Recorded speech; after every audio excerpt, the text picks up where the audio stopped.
En esta presentación se analiza el diseño de los tajos de acceso y de los portales de túneles como una parte crítica del proyecto, porque constituyen la transición entre la excavación a cielo abierto y la obra subterránea propiamente dicha.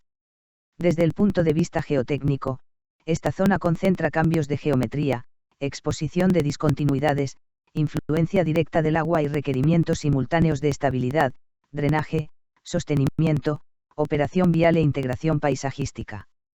Esta diapositiva ordena el desarrollo del tema desde la base documental hasta la respuesta de diseño, mostrando que el análisis del portal no puede limitarse a una sola disciplina. La lógica correcta es partir del diagnóstico geológico geotécnico, identificar mecanismos de inestabilidad y luego definir medidas de estabilización coherentes con la geometría, el agua y la secuencia constructiva. Técnicamente, esto confirma que el tema sugerido no es solo el portal visible, sino el sistema completo de emportalamiento y su comportamiento mecánico durante construcción y servicio. En esta lámina conviene enfatizar que un portal bien diseñado depende de una caracterización suficiente del terreno, incluyendo litología, estructura geológica, nivel freático, geometría del talud y existencia de deslizamientos activos o relictos. En términos de diseño, estas variables definen el modelo de falla esperado, los parámetros resistentes y el tipo de estabilización que resulta técnicamente y económicamente viable.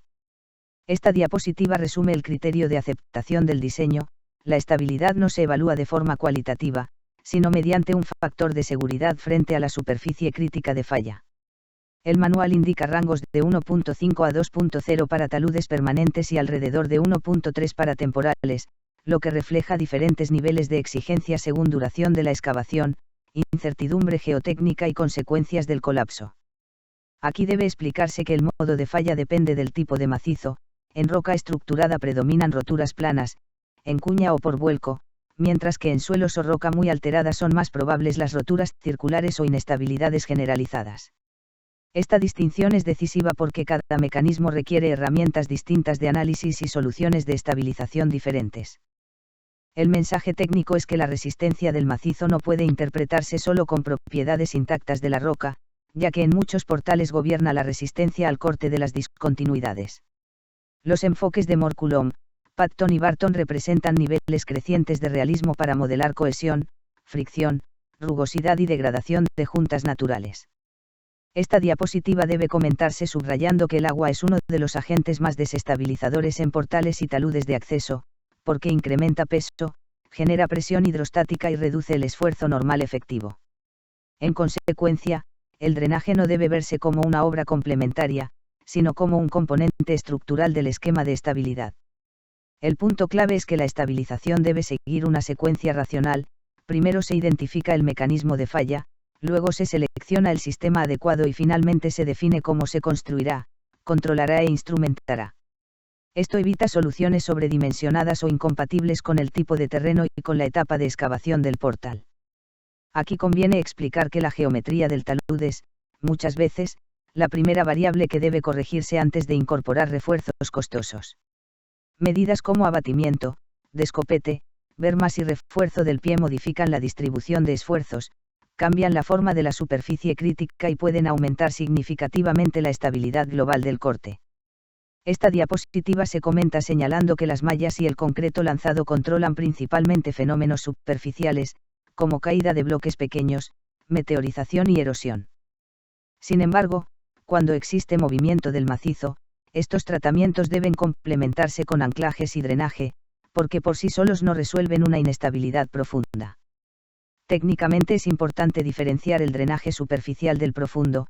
El primero capta y conduce escorrentía antes de que infiltre, y el segundo reduce presiones intersticiales dentro del talud.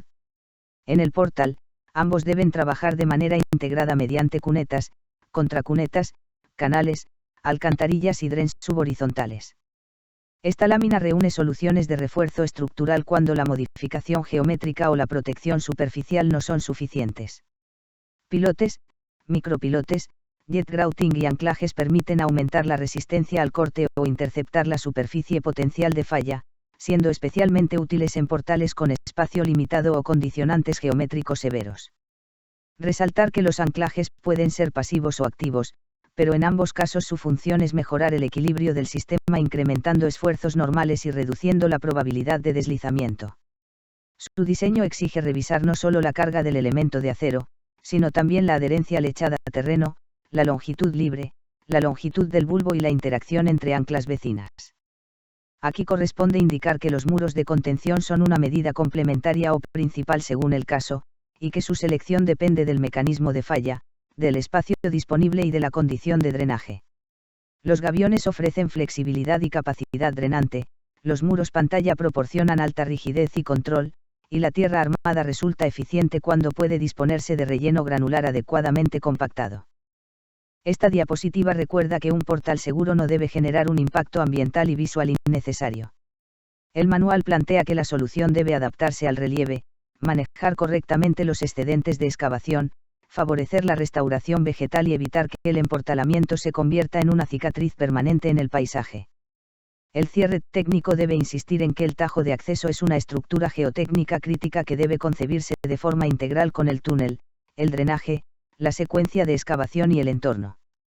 En otras palabras, el éxito del portal depende de combinar diagnóstico geológico confiable, análisis mecánico adecuado, estabilización compatible y una ejecución rigurosamente controlada.